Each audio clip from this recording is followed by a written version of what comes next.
lens. ජීවිතේ ජයගත් මිනිසුන් අතර සූපවේද ශාස්ත්‍රය ජාත්‍යන්තරයට රැගෙන ගිය ශ්‍රී ලාංකික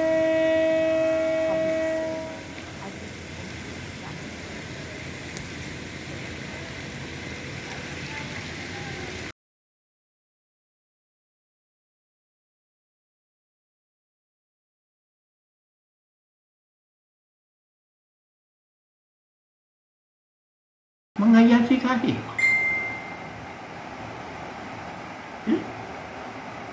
මං කොල්ලා කාටේ එතකොට හොරෙක් නෙවෙයි මං කොල්ලා කාටේ මේ දෙකේ වෙනස මොකක්ද කියන්නේ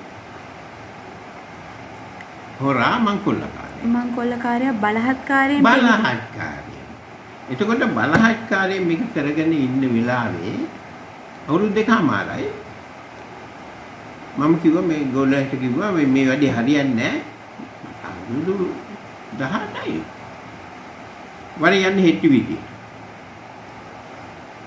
විදියට යන්න ලෑස්ති වුණා මෙන්න හැරවුල් ලක්ෂණය ආව පොලිසියෙන් නතර කරා කොහෙද යන්නේ මම බොරු කියන්නේ මං කිව්වා මම හෙට්ටි විදියට අන්න එකෙක් මරණ ගෑස් පාන්ති කරුණා කරලා ඵලයක් ඉවෙලම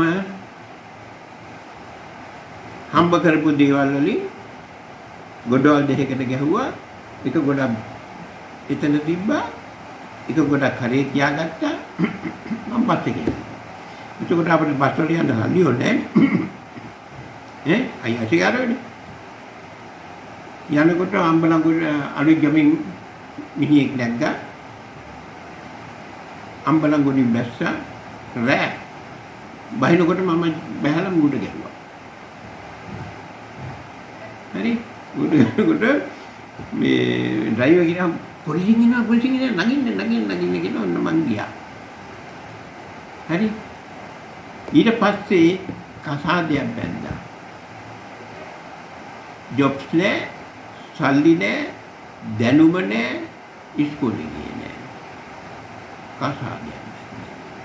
කසාදයක් බැඳලා නොකරපු කුලී වැඩක් නෑ එහෙම ඉන්නකොට මගේ අත තවනවා ගහමිනේ පට්ට ගිහිල්ලා කුලී වැඩට ගිහින් මේ වැඩි හරියන්නේ මේ අපේ අයියා වැඩ කරා ගල්කිෂෝරේ ළම යන් එහෙ කියලා අන්නේ ඒ මාර්ගයෙන් තමයි මම ගල්කිෂෝරේට මට තිබුණේ අඟුරු වදින්න කියන්නේ ගල් අඟුරු ගෙනල්ලා උදේට ලිප්පත්තු කරලා හදන කැම හදන කටියට බාර දෙන්න. ඉතින් ඕකට පැය 4:00 ගන්නවා දෙන්නේ ගිහිල්ලා ගන්නවා කියන්නේ. ඊළඟ යාල ඕමි ගන්නවා, බූරුවා ගන්නවා, මේක කයිවාරුක ගහ ඉන්නවා. වැඩි පැත්තක. පස්සේ දවස් 3ක් මම බැලුවා හරියන්නේ නැහැ. මං ගිහිල්ලා ගියා බාසුන්නේ ලොක්කට. කිසි කෙනෙක් එවන්න එපා මේ අඟුරු දෙන්න මං අනියම ගියේ. මට මොකද? ඔබට පුළුවන් නම් මගේ හරි මං තනියම ඊට පස්සේ පොල් ගන්න ඕනේ. පොල් ගෙඩි 80ක් ගන්න ඕනේ මැඩම්. හරි මැෂින් එකේ නෙවෙයි නේද වස්සන? මැෂින් නෑ. පොල් ගෙඩි 80ක් ගන්න ඕනේ.